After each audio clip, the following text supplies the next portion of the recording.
This house is part of the soldier settlement allocations after the First World War. My grandfather was in the First World War, and he was part of the 33rd Battalion, which was a New England battalion. Probably around 1925 to 1928, I think all the allocations for the returned servicemen from that World War I were granted these farms, and they were all planted out as fruit orchards. It was a great big area of fruit growing in that area. Their Nan and Grandfather, Will and Bess, they were there. They had their 10 children. I think they had 2 before they moved there, so another 8 children were born while they were in that property. They looked after many acres of orchard. It was really, really hard work. The whole area that this house is in was all the same, so everybody did it really hard back then. It was a great area for me as the second generation to grow up there. It was just a beautiful area, and now you look and it's just this sad-eyed old house on the side of a hill with no trees, but it's got some memories. It's got some great memories in this old house called BideAWee.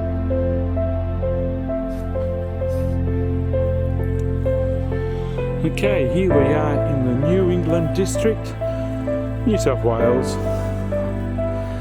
and I'm on a property here. This is actually quite a special property. I was here 6 years ago, and I didn't actually film this house. I took photos of it, and when I got home and I was showing my parents the photos, they had a friend over, and next thing she's getting really emotional, really upset. And I asked her what the problem was, and as it is, this house, which I'm going to show you very shortly, was her grandparents' house, and she has lots of good memories of this house. So I'm here today to video this house. Unfortunately, she couldn't make it with me to be as part of the video, but I'm going to actually show her the film, or the video, old school I am, and get her to do some narration of how she remembers coming here to visit her grandparents, and maybe some stuff of the area where she lived around, because she didn't grow up too far from this particular house anyway. The house itself has a name. It's called BideAWee, and yes, well, this is a quick introduction. I've got about another 5-6 minute walk to get to the house, so I'll switch off and I'll see you shortly. Okay, I am here, and this is the back part of the house, and just panning around. As you can see there, I've got a few people in the audience, or a few cows in the audience, wondering what I'm doing here. They're looking very curious actually at me. I'm not going to do a lot of talking on this video because, as I said, the owner's granddaughter, I'm hoping, I don't know, she said she will do a narrative for me, and I think it'll be much better coming from her mouth what living in this house or visiting this house when she was younger was like. Anyway, I'm going to go and find a way in, and then, okay. Well, I did get in here after climbing up that drop down there. Those stairs are level with the ground, so I don't know easy access. I will pass you over to the granddaughter now. Hi, this is the granddaughter. My grandparents lived here for as long as I could remember, from about 1925, I think. I'm not quite that old. And we're looking out the front of the house down across the gully flats here. This was a blast in front veranda, and as far as I could remember, there were never steps there, but us kids used to have fun jumping in and out of that bedroom, get into trouble. This was a spare room. There were 10 children who lived in this house with their mum and dad. So they needed a couple of extra bedrooms. So this was one of the rooms that the older boys got to be in, I think, as far as I can remember. Then we're looking at we're walking through to the next room, which was also a bedroom, even though it had the open fireplace. It helped to keep the kids warm. It was a very cold area. So yes, this mess used to be another room. There were probably three or four boys sleeping in this room over those many years before they grew up and left home. Yeah, there's all orchards outside. If you were looking through the windows, you could only see orchards out this side of the house. They did get electricity on after quite a few years of not being connected. Yeah, so out that side of the house, that was all stone fruit. So there were plums and peaches and nectarines in great abundance. And we're heading through to the other room with the open fireplace. This was the lounge room. This grandfather used to have his big old chair in here, and that was where everybody sat around the fire and listened to the radio, the big old radio. And this back wall was my grandmother's pride and joy. This bright pink, it was called hibiscus way back when she painted it, and I remember her telling my mum and dad how much she loved this beautiful hibiscus colour. So she was very happy with that, even though people have said that it's pretty puce, but Nan loved it. So yes, this is the room where everybody used to collect and sit around the open fire, and I don't remember them having a telly there at all. They may have had. So then we're looking through, where are we heading? Which direction? Oh, we're into the kitchen. My goodness, it seemed so much bigger when I was little, because Nan used to have a small Formica kitchen table there, and she was always busy cooking and making cakes, and she would have had to cook lots on that big old stove that was there. This stove was always going summer and winter time. It didn't matter how hot it was in the summertime, but we were all very welcome of it in the cold winter time. And there was always good smells coming off Nan's stove, but you didn't dare try and help her because she didn't like kids in the kitchen much. So we used to have to stay out and stay in the lounge room or get outside and play. But I don't remember there being so few kitchen cupboards, but I guess they were all pretty well loaded up in those days.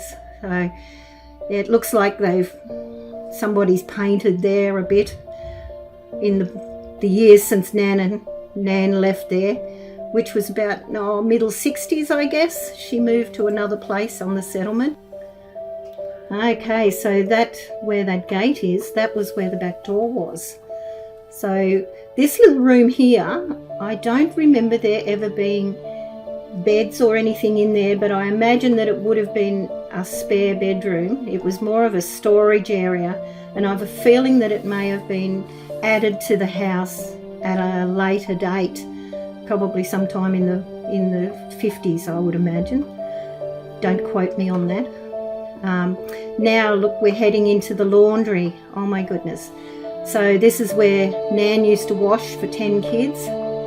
So this would have been where the double wash tubs, the old stone wash tubs were, and this is the copper.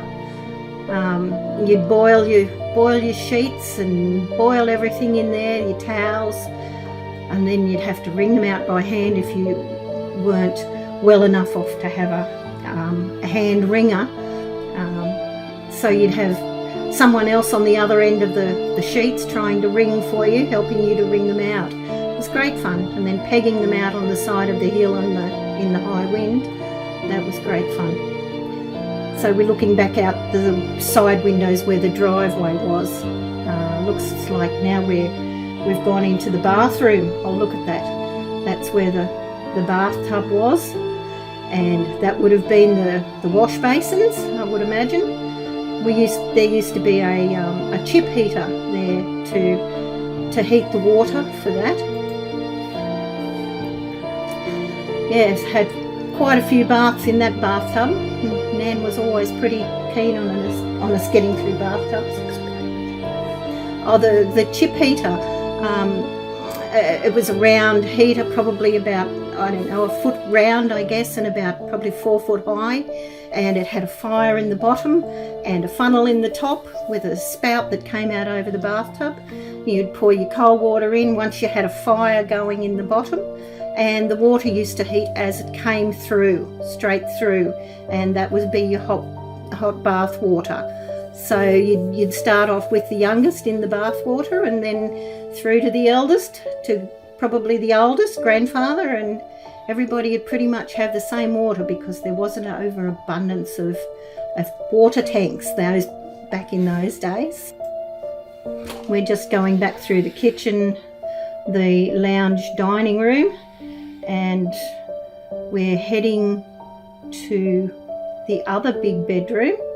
And as far as I know, all the girls pretty much slept in this room. So there were 5 boys and 5 girls in this family.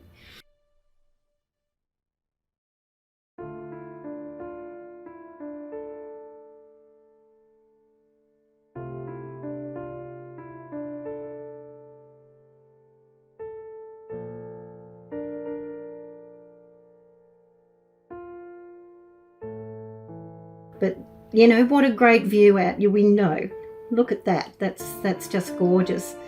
And we're now going through to the front bedroom, which is one of the windows that look down over the gully. Look at those doors.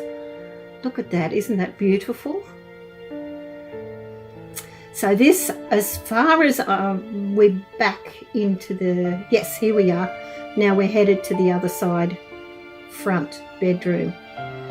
This, as far as I remember, was Nan and Grandfather's room, because we didn't get to go in there. So I think that was probably their area, and it was usually, the door was closed off. So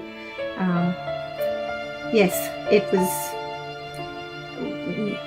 just amazing to be able to see inside this house and think, oh my goodness, I've been in that.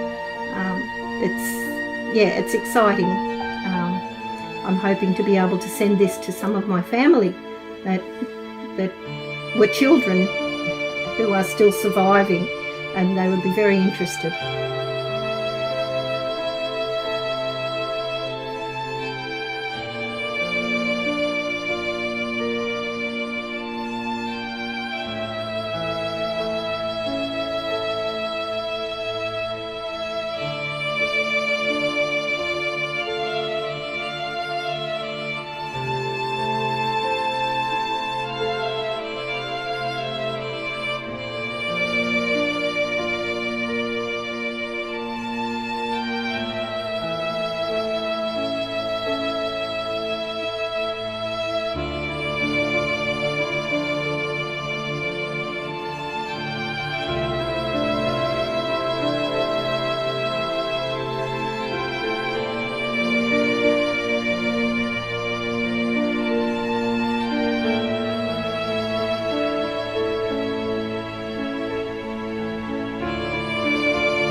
show.